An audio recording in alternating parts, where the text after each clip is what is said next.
Pride and Prejudice by Jane Austen, 1813. Chapter 12. In consequence of an agreement between the sisters, Elizabeth wrote the next morning to their mother to beg that the carriage might be sent for them in the course of the day.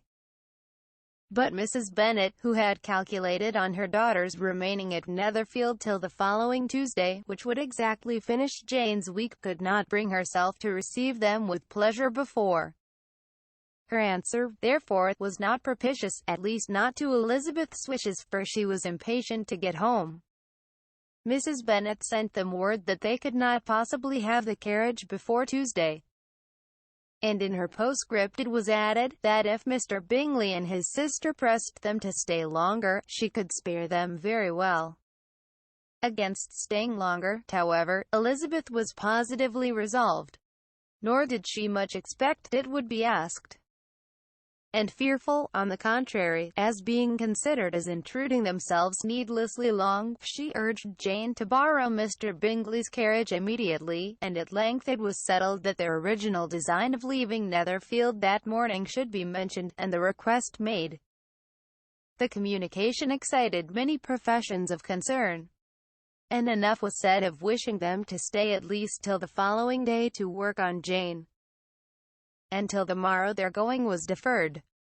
Miss Bingley was then sorry that she had proposed the delay, for her jealousy and dislike of one sister much exceeded her affection for the other.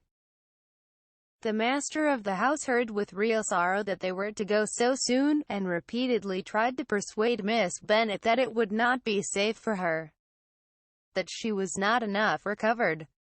But Jane was firm where she felt herself to be right. To Mr. Darcy it was welcome intelligence. Elizabeth had been at Netherfield long enough.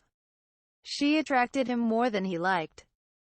And Miss Bingley was uncivil to her, and more teasing than usual to himself. He wisely resolved to be particularly careful that no sign of admiration should now escape him, nothing that could elevate her with the hope of influencing his felicity. Sensible that if such an idea had been suggested, his behavior during the last day must have material weight in confirming or crushing it. Steady to his purpose, he scarcely spoke 10 words to her through the whole of Saturday, and though they were at one time left by themselves for half an hour, he adhered most conscientiously to his book, and would not even look at her. On Sunday, after morning service, the separation, so agreeable to almost all, took place. Miss Bingley's civility to Elizabeth increased at last very rapidly, as well as her affection for Jane.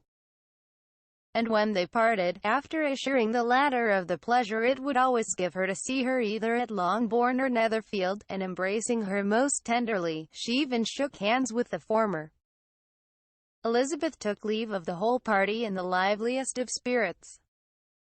They were not welcomed home very cordially by their mother. Mrs. Bennet wondered at their coming, and thought them very wrong to give so much trouble, and was sure Jane would have caught cold again. But their father, though very laconic in his expressions of pleasure, was really glad to see them.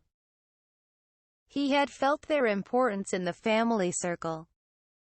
The evening conversation, when they were all assembled, had lost much of its animation, and almost all its sense by the absence of Jane and Elizabeth.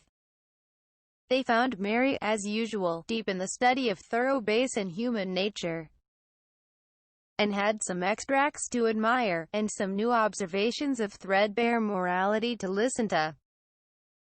Catherine and Lydia had information for them of a different sort. Much had been done and much had been said in the regiment since the preceding Wednesday. Several of the officers had dined lately with their uncle, a private had been flogged, and it had actually been hinted that Colonel Forster was going to be married.